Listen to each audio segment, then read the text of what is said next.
They were the men the Hells Angels refused to let in. So they built their own army and turned California's highways into a war zone. For decades, the Mongols and the Angels traded bombs, bullets, and bodies. This is the deadliest rivalry in outlaw history. Born from rejection. Every war has an origin, and this one began not with a gunshot, but with a closed door. In the late 1960s, a generation of young Hispanic men was coming home from Vietnam to a country that no longer had a place for them. They returned to cities that didn't want them, to jobs that didn't exist, hardened by combat, and searching for the one thing the war had given them that civilian life could not: brotherhood, the feeling of standing beside men who would die for you. Some of them found their way to motorcycles and to the dominant force in California's outlaw world, the Hells Angels, and the Angels turned them away. The reason was ugly and simple. In that era, the Hells Angels did not accept non-white members, and these men were Latino, so they were told no, not for anything they had done, not for any weakness, but for the color of their skin and the sound of their names. For men who had just spent 2 tours being shot at under the American flag, being deemed unworthy to wear a patch in their own state was a particular kind of insult, and out of that rejection, something new was born. On the 5th of December, 1969, in Montebello, California, a working-class suburb just east of Los Angeles, roughly a dozen of those men founded the Mongols Motorcycle Club. Montebello wasn't glamorous. It was a grid of garages, auto shops, and liquor stores, neighborhoods where the war never really ended for the men who lived there. But it felt like home, and home was exactly what these men were looking for. They didn't found the Mongols chasing a criminal dream. They founded it chasing the structure, the trust, and the loyalty they'd known in the military, and they built it with the same seriousness they'd once brought into combat. You have to understand what these particular men had been through to understand why they built the club the way they did. They had come of age in the jungles of Vietnam, in a war that demanded absolute trust between men who had nothing in common except that their lives depended on each other. They had learned that loyalty wasn't a sentiment, it was survival. Then they came home to a country in turmoil, to communities struggling with poverty and prejudice, and to an establishment, including the outlaw establishment, that made clear they weren't welcome. For men who had bled for that country, the rejection was a wound that never fully closed. So when they built the Mongols, they weren't building a party. They were rebuilding the one thing that had kept them alive overseas: a unit, a chain of command, a brotherhood where every man knew his role and no one got left behind. That military DNA is the reason the Mongols were different from the start, and it's the reason they would prove so hard to beat. The name they chose told you everything. Not chaos, but conquest.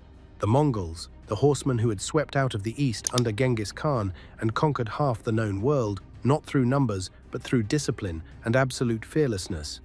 For their emblem, they took a warrior figure in black and white, and for their creed, they took 3 words: respect few, fear none.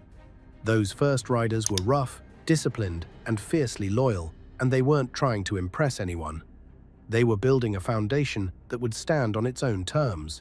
What none of them knew, in those cramped garage meetings with the windows covered and beer crates for chairs, was that the rejection that created them had also created an enemy, and that enemy would define the next 40 years of their lives. Everything about those early days was deliberate. They created rules, roles, and rituals with the same seriousness they'd once brought into combat. Respect wasn't asked for, it was earned, and no man wore the patch until the entire group believed he understood what it meant. Other clubs noticed them quickly, and not because of violence. It was the discipline that stood out. The Mongols rode in tight formations, never sloppily drifting across lanes, handling themselves like a military unit rather than a mob. They didn't posture, didn't bark, didn't stir up noise for attention. They simply showed up, and in the outlaw world, presence alone can be a threat. From the very beginning, they carried themselves like a force that wasn't supposed to lose, and that quiet, disciplined confidence was exactly what the most powerful club in California would find impossible to tolerate. The Angels say no. For the first few years, the Mongols were small enough to ignore. Then they started to grow, and growth in the outlaw world is never just a milestone. It's a declaration, and every declaration draws a response. That response came from exactly one place: the Hells Angels. For decades, the Angels had been the undisputed power on the West Coast. They owned the biggest rallies, controlled the major highways, and enforced an unspoken rule that no club expanded in California without their permission. The Mongols hadn't asked for permission. They hadn't bowed to tradition or played by the old rules. They simply moved through territory the Angels considered sacred, and they did it with a calm, collected confidence that infuriated the older club. What made it worse was that the Mongols weren't reckless nomads making noise for attention. They were building a machine designed to last, riding in tight, disciplined formations, handling themselves like a military unit rather than a mob. That made them unreadable, and in the outlaw world, an enemy you can't read is the most dangerous kind. To grasp why this felt so threatening to the Angels, you have to understand what they had spent decades building. The Hells Angels weren't just a club, they were the club, the name that Hollywood romanticized, the patch that other outlaws studied before making a single move, the organization whose reputation alone could clear a room. Their dominance rested on a simple assumption that had held true for a generation, that they were the final authority on the West Coast, and everyone else rode at their sufferance. The Mongols shattered that assumption simply by existing and refusing to defer. Every chapter the Mongols opened near an Angel stronghold was a quiet announcement that the old order no longer held. And for a club whose entire power was built on the myth of being untouchable, the most dangerous thing in the world was a rival willing to prove the myth wrong. The tension built quietly at first, in the language outlaws use before the shooting starts. A stare down at a bar, a blocked entrance at a rally, a ride cut short when Angel riders suddenly appeared on the same route. None of these moments made the news, but each one carried the same message. You are not supposed to be here. In the biker world, warnings like that are never subtle, and both sides understood exactly what was being said. The Mongols' answer was to grow faster. More Vietnam vets joined, more Latino riders joined. Men from neighborhoods that knew struggle better than comfort gravitated toward the one club that treated them as equals. And every new member added the thing the Mongols valued above all else, loyalty that had already survived war, poverty, and rejection, the kind that can't be broken by a threat. What the Angels had dismissed as a fringe group was hardening into a brotherhood with a backbone. And every time the Angels tried to remind the Mongols of their place, the Mongols answered by refusing to have one. There is a cruel irony at the center of this that would define the entire war. The Hells Angels had created their own worst enemy. By slamming the door on those men in the first place, they had taken a group of disciplined, combat-hardened veterans and handed them the single most powerful motivation in the outlaw world, something to prove. If the Angels had simply let them in, those men would have become angels, absorbed into the machine, their talents put to work for the red and white. Instead, the rejection gave them a reason to build something better and a permanent enemy to measure themselves against. Every insult the Angels threw only sharpened the Mongols' resolve, because these were not men who broke under pressure. They were men who had already survived a war and come home to a country that spat on them. The Angels were about to learn that you cannot intimidate people who have already lost everything and rebuilt it with their own hands. The club the Angels had rejected was becoming the club the Angels would come to fear, and there was now only one way this could go. Drawing the battle lines. By the mid-1970s, the Mongols' presence across Los Angeles was impossible to ignore, and the map of Southern California's underworld had quietly been redrawn. The Angels controlled the coastlines, the major rally routes, and the highways their legend had been built on. The Mongols controlled the working-class pockets of Los Angeles East LA, the San Gabriel Valley, the neighborhoods the Angels never truly understood. Two empires were beginning to occupy the same territory, and everyone in the outlaw world could feel the ground shifting. The earliest clashes happened far from public eyes and never made a headline, which was exactly the point. A bar standoff in San Fernando. A lone rider pulled over by 10 men wearing red and white. A back-alley warning delivered with just enough force to send a message. Neither side wanted a full war yet. The Angels didn't want to hand the Mongols the legitimacy that comes from being taken seriously, and the Mongols didn't want to trigger a fight before they were strong enough to win it. But every silent confrontation tightened the pressure, and every stare-down added another spark. In the outlaw world, enough sparks eventually light a fuse. What raised the stakes was the Mongols' refusal to stay small. Chapters began forming in San Diego, in Arizona, in Nevada, their black and white colors showing up in places the Angels had considered theirs for decades. And the one thing the Angels feared most was precisely this: another club growing strong enough to challenge them on their own coast. That fear is what finally started to crack the silence, because a rival you can contain is a nuisance, but a rival that keeps expanding is an existential threat. The first true public flashpoint erupted at a bar near San Diego in the early 1980s, the kind of place where two rival patches should never sit under the same roof. A Mongol walked in, wearing full colors. An Angel stood up to confront him. Words were exchanged, chairs scraped, a bottle shattered, and when the first fist landed, everything escalated the way it always does in the outlaw world: fast, ugly, and irreversible. Within minutes, the bar had become a battleground. When the dust settled and both clubs retreated, neither one forgot the encounter, because the Angels had gone in expecting the Mongols to break, and the Mongols hadn't. They'd stood their ground. That single refusal changed the relationship permanently. The Angels realized they weren't dealing with another small startup club that could be scared off. They were dealing with a brotherhood that would not kneel. And the Mongols realized something just as important: that survival now depended on never taking a single backward step again, ever, no matter the cost. At the center of it all was a single symbol that captured the whole conflict. On an outlaw's patch, the bottom rocker names his territory, and the word both clubs were fighting over was California. The Hells Angels were born in California, built their global empire out of California, considered the state theirs by birthright. For the Mongols to wear that name on their backs was, to the Angels, an act of theft. For the Mongols, it was a declaration that they answered to no one. That single strip of cloth would be fought over for decades, because it wasn't really about fabric, it was about who had the right to exist on that road at all. And by the end of the 1970s, both clubs understood that the question would be answered with blood. There was another difference between the two clubs that would prove decisive over the long war, and it was one the Angels underestimated badly. Where most outlaw clubs of that era were dominated by older, white, traditional members, the Mongols embraced diversity from the very start, drawing deeply from the Hispanic communities of Southern California.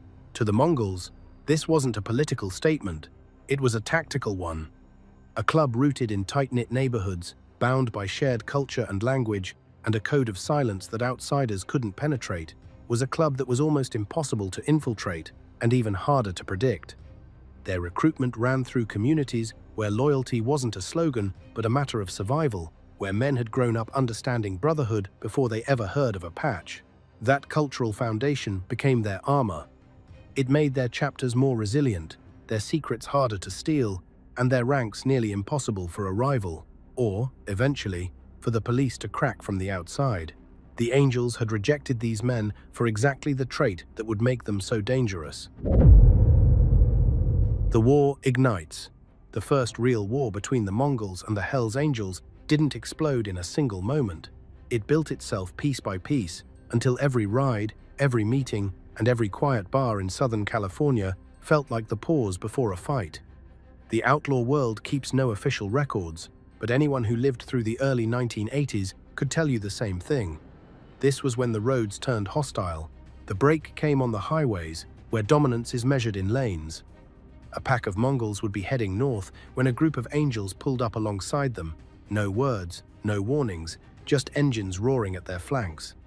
The two packs would ride side by side for miles, neither yielding an inch, because in outlaw culture, riding formation is a language, and giving up your lane is admitting another club outranks you. The Mongols never moved. The Angels never moved. Those highway standoffs became the unofficial start of the war, and from that point on, both clubs treated every encounter as a test. At gas stations, at bars, at biker events, they attended not to enjoy, but to confront each other. Then came the first real strikes.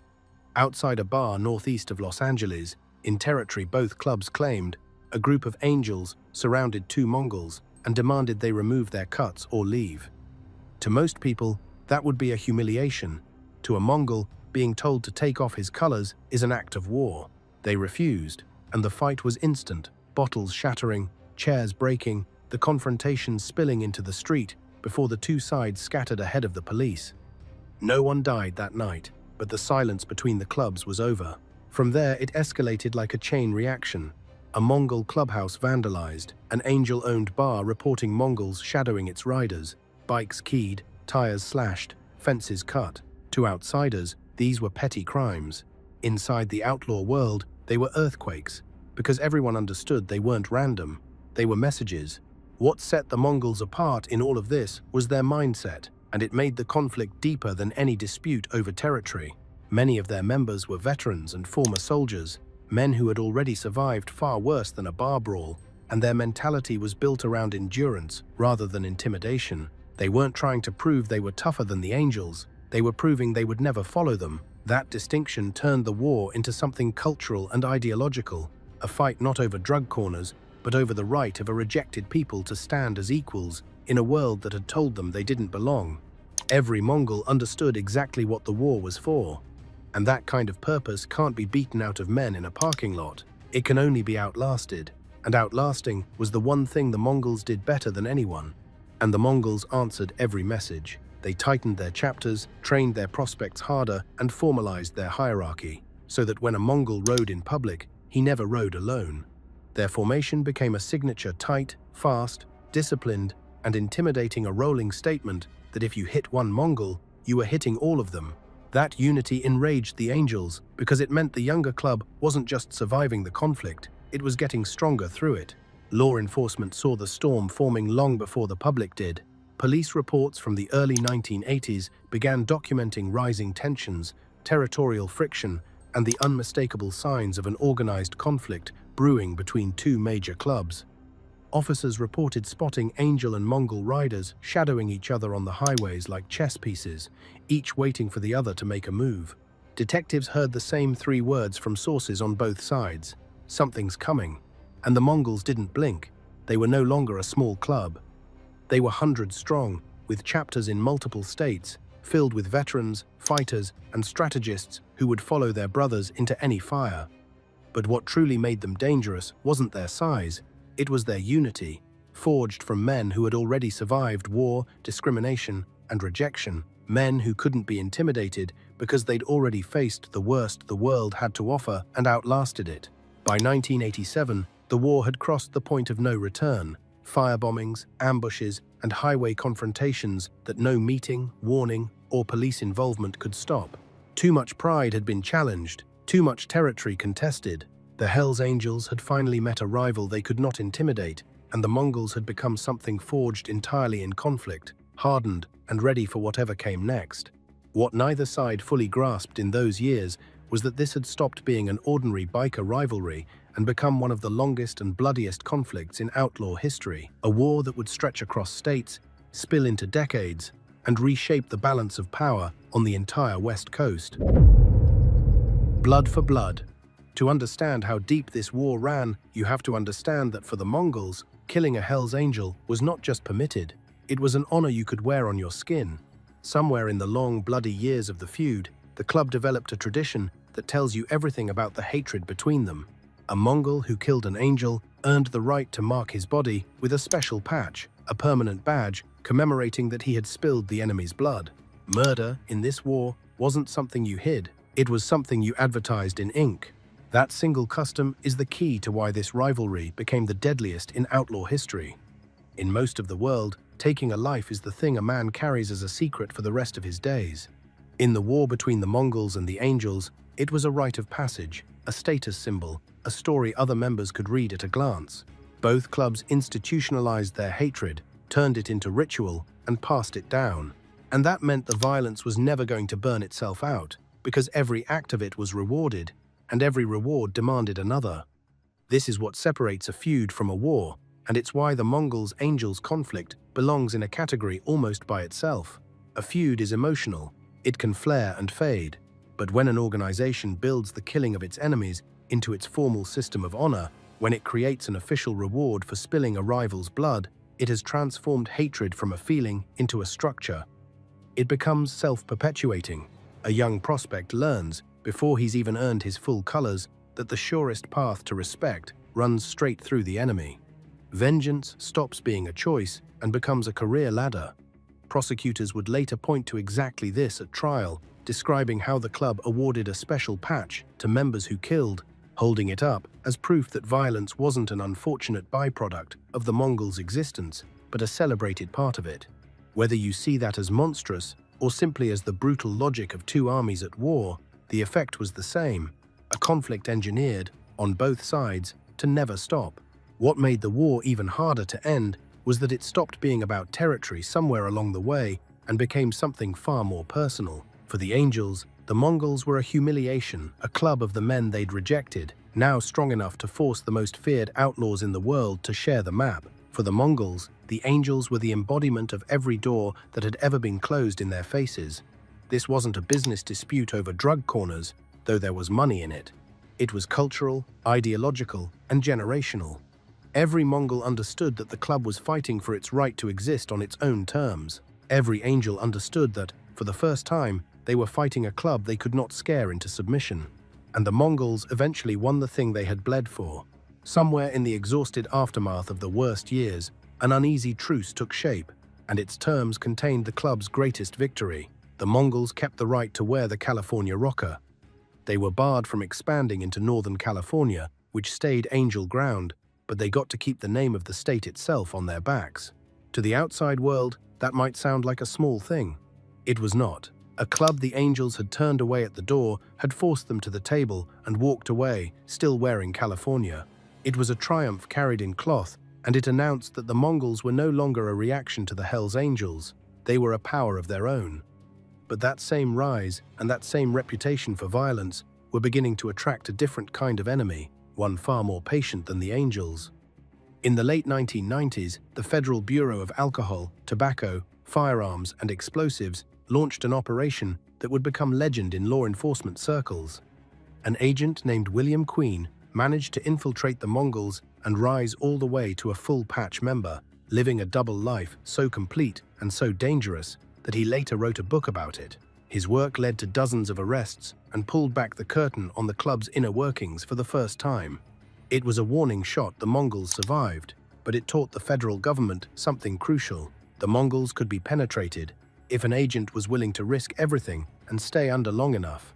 That lesson would come back to haunt the club in the years ahead. But truces in the outlaw world are only ever pauses, and this one was about to shatter on live camera. Bloodbath at Laughlin. For decades, the war between the Mongols and the Hells Angels had stayed mostly hidden, a private bloodletting the public only glimpsed in fragments.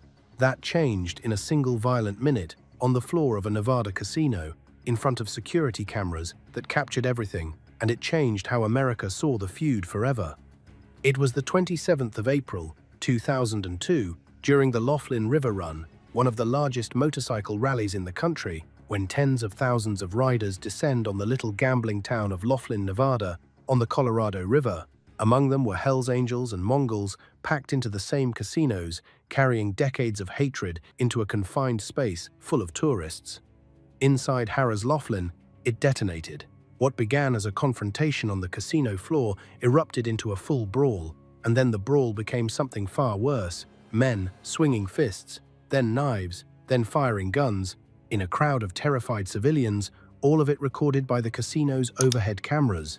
When it was over, 3 men were dead, 2 Hells Angels had been shot to death, 1 Mongol had been stabbed to death. When police swept the scene, they recovered firearms and dozens of knives that had been carried into a public casino by men who came ready for exactly this. The footage was broadcast across the country, and ordinary Americans watched, stunned, as leather-clad bikers stabbed and shot each other to death between the slot machines. The war that had lived in whispers for 30 years now lived on camera, in high definition, with a body count. And what everyone saw on that footage told the whole story of why the Mongols had survived. They didn't run, they didn't freeze. They fought shoulder to shoulder, moving like a single organism, exactly the way their discipline had trained them to. To the Angels, that unity was terrifying. To law enforcement, it was confirmation of something they had suspected for years. The Mongols weren't just another rowdy biker club, they were a structured, coordinated threat. The legal fallout was enormous. Dozens of Hells Angels would eventually be indicted on federal racketeering charges stemming from that single brawl, but the deeper consequence was that Laughlin painted a target on both clubs and especially on the Mongols. After that casino flaw, the federal government stopped treating the feud as a local nuisance and started treating it as an organized crime war worth years of undercover investment. The clock had started, and the Mongols had no idea. It's worth pausing on what Laughlin actually revealed, because it was the moment the abstract became horrifyingly concrete. For 30 years, the public had been told there was a rivalry between these clubs, but rivalry is a bloodless word. The footage from Harrah's was not bloodless. It showed men who had brought guns and dozens of knives into a family gambling destination, willing to kill and die in front of tourists and children over a hatred most of those onlookers couldn't begin to understand. It showed how little the feud cared about collateral damage, how completely it had consumed the men inside it, and it showed law enforcement something they found genuinely alarming, that in the middle of total chaos, the Mongols didn't scatter like a panicked mob. They fought as a coordinated unit, covering each other, moving with purpose. To a federal agent watching that tape, it looked less like a bar fight and more like a military engagement, and that impression is precisely what would justify the extraordinary operation the government was about to launch. There was one more thing Laughlin exposed, and it may have been the most important of all, this war was never going to end on its own. 30 years in, with the whole country watching the footage, neither club showed the slightest sign of standing down. If anything, the humiliation of being caught on camera only deepened the resolve on both sides. A private war can burn out when the participants grow tired or old or dead. But a public war, a war of pride broadcast to the nation, becomes a matter of reputation that no one can afford to lose. Backing down after Laughlin would have meant admitting weakness in front of the entire outlaw world, and neither the Mongols nor the Angels would ever do that. So the violence didn't fade after Nevada. It went darker, quieter, and more calculated, and it drew the attention of the one adversary patient enough to wait years for the perfect moment to strike. A generational feud. After Laughlin, the feud didn't cool, it hardened. Every ride became a calculation, every meeting became a risk. Members scanned every mirror and every rear view, knowing the next few seconds could change everything. Bars where the two clubs had once uneasily tolerated each other became battlegrounds where no one sat without watching the door. And when law enforcement flooded Southern California with task forces, surveillance teams, and informants, the pressure didn't end the war, it drove it underground. Both clubs adapted, choosing precision over chaos. Bikes were stored in scattered garages, members rode in smaller units, clubhouses were reinforced, phones went dark, and meetings happened in person only, in unpredictable patterns.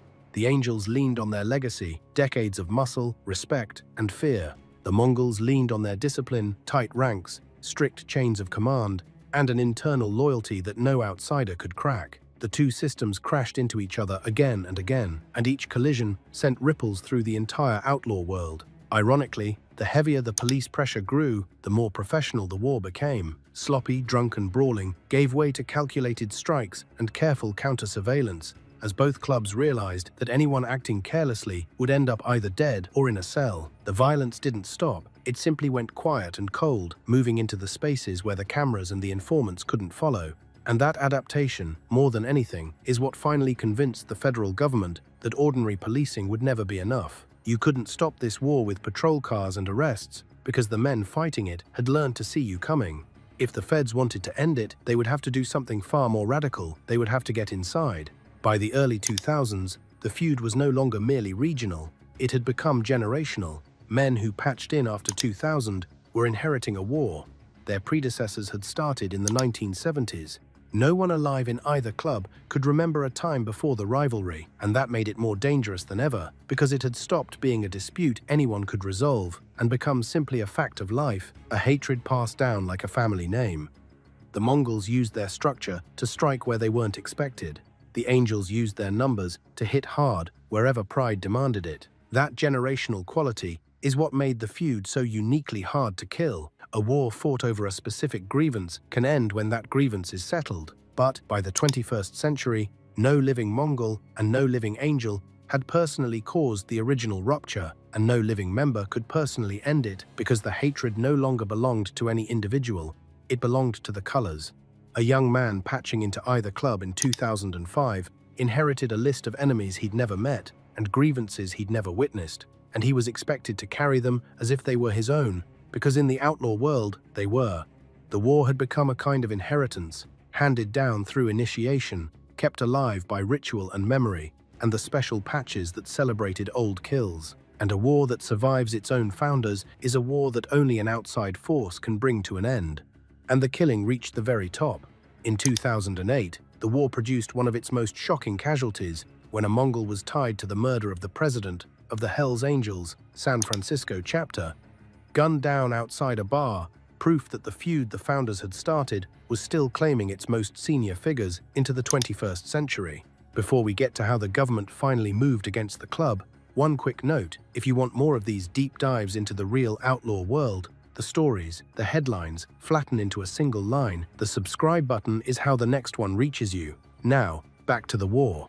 Police reports from those years documented explosions, ambushes, and midnight chases. Entire bars shut down because one club spotted the other walking through the door. But what those reports could never capture was the tension, the way a gas station went silent when two rival cuts appeared at the same time, the way even civilians felt the air shift when the patches turned toward each other.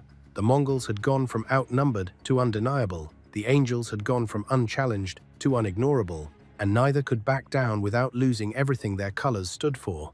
It was no longer a feud.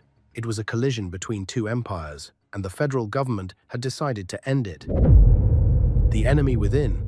Every outlaw war leaves a trail, but this one left a map, and the ATF spent years studying it, layer by layer, until they understood exactly how to break the Mongols without firing a single shot.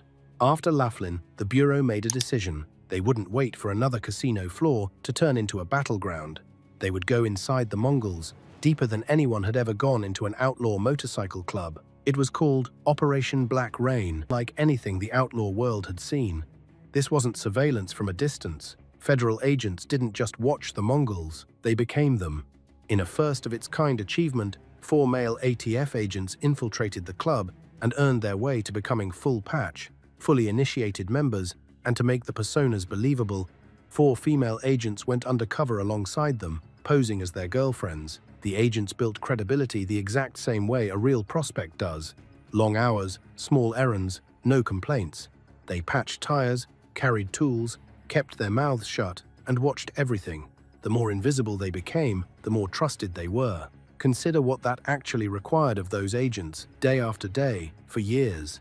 They didn't clock out and go home to normal lives. They lived the part, embedded so completely in the club's world that a single slip, a wrong word, a phone left unlocked, a moment of hesitation at the wrong time could end with them dead in a ditch. They attended the funerals of members they'd come to know. They rode the long runs, sat through the meetings, absorbed the culture, and built genuine relationships with men they were methodically working to imprison. It is one of the most psychologically brutal assignments in all of law enforcement, because the deeper you go, the more human your targets become, and the more human they become, the harder it is to remember which side you're on. These agents held that line for 3 years inside an organization whose founding principle was to detect and destroy exactly what they were. That is the level of commitment the government decided the Mongols warranted, and it tells you how seriously the feds had come to take this war. And in the process, they learned the same lesson every Mongol eventually learns, that the club wasn't held together by fear. It was held together by structure, discipline, and a brotherhood that ran like muscle memory. That insight shaped the entire operation because it meant you couldn't destroy the Mongols by arresting a few members. You had to map and sever the entire chain of command. So the agents went everywhere. Bar nights, funerals, club meetings, long-distance runs, always observing who commanded respect, who made decisions, who enforced the rules. They rode hundreds of miles and sat at countless garage tables, logging routes, names, alliances, and rivalries, documenting weapons trafficking and patch-in ceremonies and quiet moments when members spoke of attacks from decades earlier as if they'd happened last week. The operation was staggering in its ambition and its reach. This wasn't a single agent working one chapter. It was a coordinated infiltration that eventually wove dozens of agents, informants, and cooperating witnesses into the fabric of the club across the country. Some embedded themselves in West Coast chapters, others in the Midwest and Southwest, until the ATF had eyes and ears inside the organization at multiple levels simultaneously. And the reason it worked comes back to that lesson about structure. The Mongols' discipline, the very thing that made them so formidable against the Hells Angels, also made them legible to a patient investigator. A chaotic club is unpredictable. A disciplined one has patterns, chains of command, rituals, hierarchies, and patterns can be studied, mapped, and ultimately exploited. The agents didn't need to guess how the Mongols worked. They simply had to live inside the machine long enough to draw its blueprint and then hand that blueprint to the prosecutors who would use it to take the whole thing apart. The danger those agents lived with is almost impossible to overstate. They carried the certain knowledge that discovery meant death, embedded inside an organization whose entire code was built on hunting exactly what they were. And the club told them so without knowing it. When one undercover agent finally earned his patch, a member marked the occasion with a grim piece of wisdom. "Being a Mongol," he said, "promises you one of two things, death or prison." The officer took his colors, knowing he was there to deliver the second one. For 3 years, this went on, and the Mongols never suspected a thing, because the agents didn't move like cops. They moved like prospects, respectful, reliable, and always available. By the time it was over, the ATF had built a 3-year blueprint of the entire organization. And then, before dawn, the rain came down. The raid at dawn. Before sunrise, on the 21st of October, 2008, the patient years of Operation Black Rain ended in an explosion of coordinated force. Federal teams moved across 6 states: California, Nevada, Oregon, Colorado, Washington, and Ohio, in a strike that was, fittingly, a mirror image of the Mongols' own structure. No hesitation, no wasted motion, everything hitting at once. Armed with more than 100 arrest warrants and 160 search warrants, agents seized weapons, bikes, patches, and documents before most members even knew the operation had begun. For the Mongols, it felt like the floor had been ripped out from under them. Dozens of members were dragged away in handcuffs, and the case the government had built from the inside proved devastating. In the end, roughly 77 members would be convicted on racketeering charges, a wave of guilty pleas and verdicts that gutted the club's leadership and rank and file alike. At the very center of it stood the club's national president, Ruben Doc Cavazos, and, in a twist that stunned the outlaw world, Cavazos pleaded guilty and became a government informant, agreeing to testify against the very brotherhood he had led. The most powerful Mongol alive had become the thing his own club considered the lowest form of life, and the Mongols branded him out bad, a traitor marked forever. The Cavazos betrayal cut deeper than any raid because it struck at the one thing the club held sacred. The Mongols had been built, from that very first closed door in 1969, on loyalty. Loyalty as the entire point of the club's existence. Loyalty that had survived war and poverty and decades of combat with the Hells Angels. And now the man at the very top, the national president, the living symbol of everything the patch was supposed to mean, had chosen his own freedom over his brothers. For a club that gave killers a special patch and treated informing as the unforgivable sin, there was no wound more humiliating. And yet, remarkably, it did not finish them. If anything, the treachery at the top clarified something for the men who remained, that the club was never really about any single leader, no matter how powerful. It was about the brotherhood underneath him, and that brotherhood could survive even the betrayal of its own president. What made Cavazos' treachery so bitter was that the club had already seen the danger in him. Doc Cavazos had risen to national president by transforming the Mongols into something bigger and more aggressive than the founders had ever imagined, but he'd done it in ways that split the brotherhood. He recruited heavily from Los Angeles street gangs, bringing in men whose deeper loyalty ran to the Mexican mafia rather than the patch, and old-school members watched their disciplined club fill with soldiers who answered to another master. He even put his own name on a memoir, broadcasting the club's inner world to the public in a way that horrified men raised on an ironclad code of silence. And in the summer of 2008, just weeks before the federal hammer fell, the Mongols did something extraordinary. They voted Cavazos out bad, stripped him of his patch and expelled him, accusing him of stealing from the club's own coffers and dragging the brotherhood toward a suicidal war with the Mexican mafia. His own son and brother were cast out alongside him, so when the raids came and Cavazos flipped, he wasn't a loyal leader broken by pressure. He was a disgraced ex-president who had already lost the brotherhood, now handing it to the government on his way down. It was betrayal layered on top of betrayal, and it left a scar the club would carry for years. For the ATF, it was the payoff of the longest, deepest infiltration ever executed against a motorcycle club. But the biggest blow wasn't the arrests or even the loss of the president. It was the symbolism of what came next, because the government had decided that arresting members one at a time would never be enough.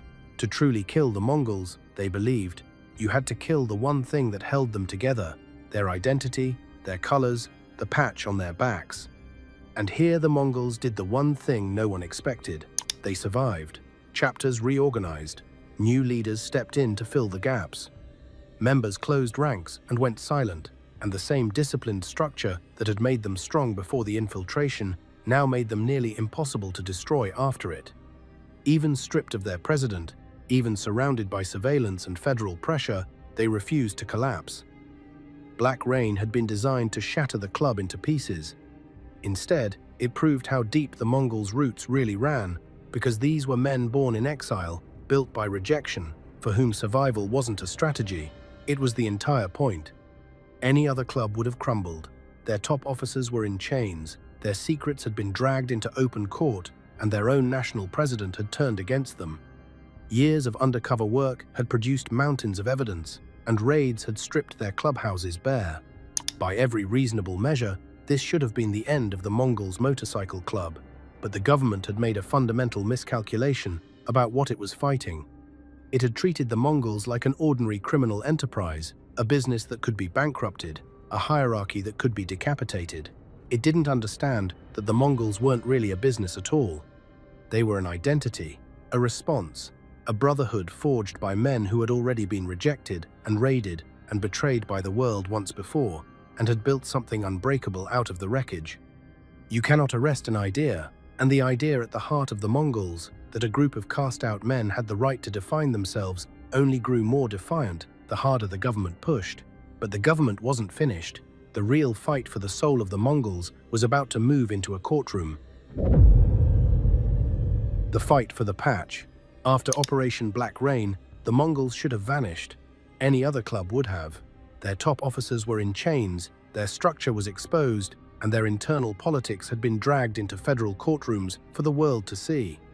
Prosecutors believed they had finally built a case strong enough to end the Mongols permanently, and so they attempted something no government had ever tried before in American history. They moved to legally seize a motorcycle club's patch.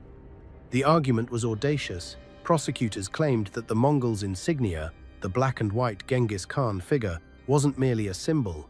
They called it a criminal trademark, a brand tied to violence, trafficking, and murder. And they asked the court for the legal right to seize it, to make it a federal crime for anyone to wear the Mongols' colors in public ever again. This wasn't about arresting individuals anymore. It was about erasing the club's identity itself. To law enforcement, it was the perfect final blow, a way to starve the organization of recruitment, pride, and recognition all at once. To the Mongols, it was simply war by other means. Think about how strange and how significant this was. For all of human history, governments that wanted to destroy an organization arrested its members, seized its money, and shut down its operations. What prosecutors were attempting here was something closer to erasing a group from existence, declaring that the very image a community used to identify itself was illegal to display. If a symbol worn continuously since 1969 could be confiscated by the state, then the logic had no natural limit.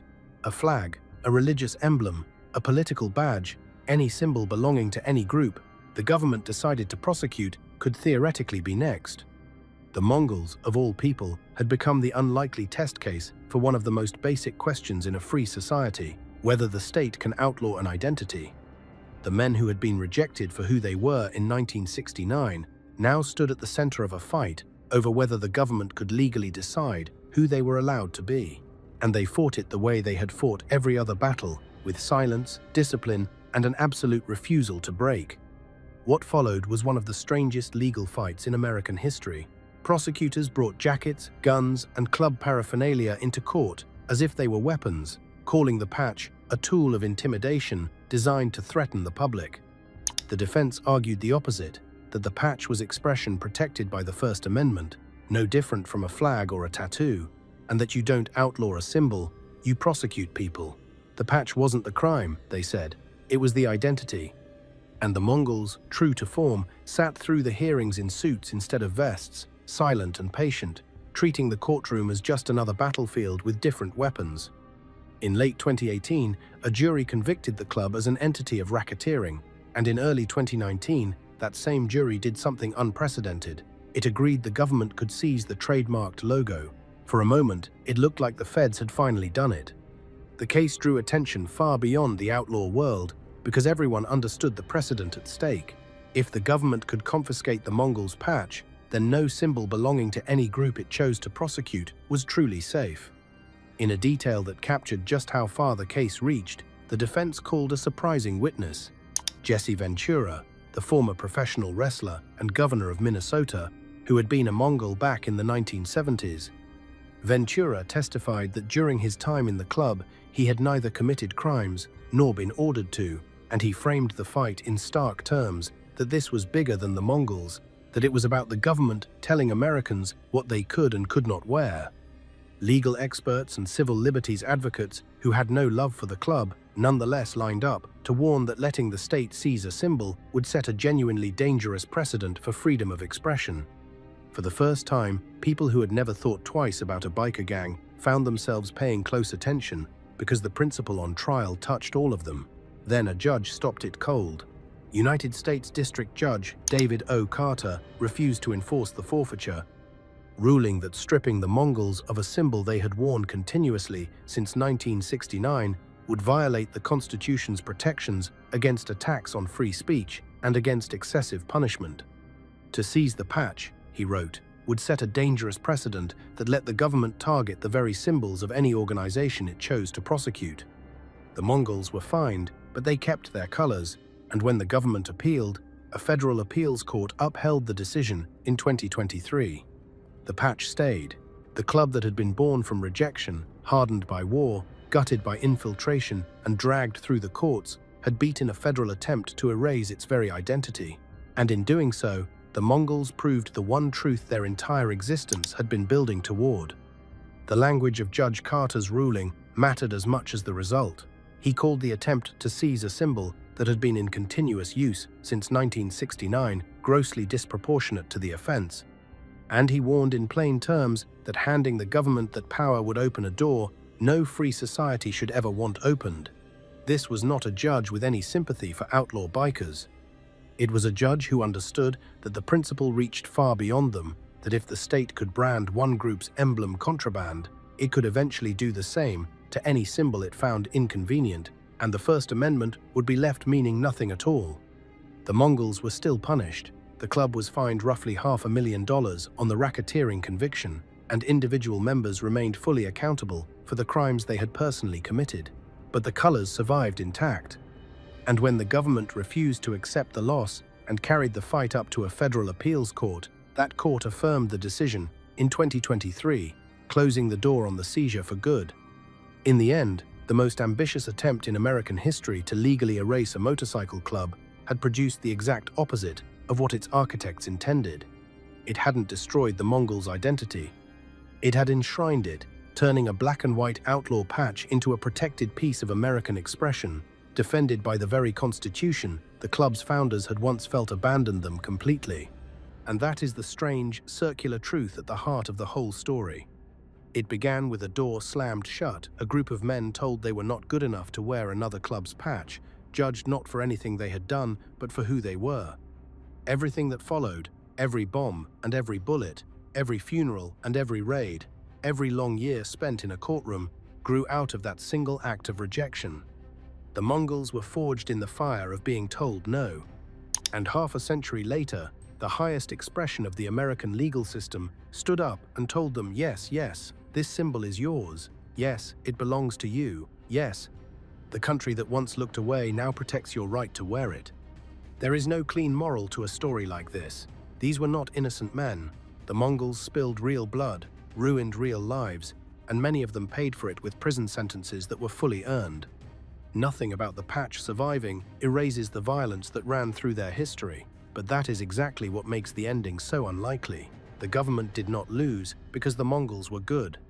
It lost because the principle mattered more than the men, because the moment the state claims the power to erase a symbol it dislikes, no symbol anyone holds is ever truly safe again. So the club born from rejection ended up defending a freedom that belongs to everyone.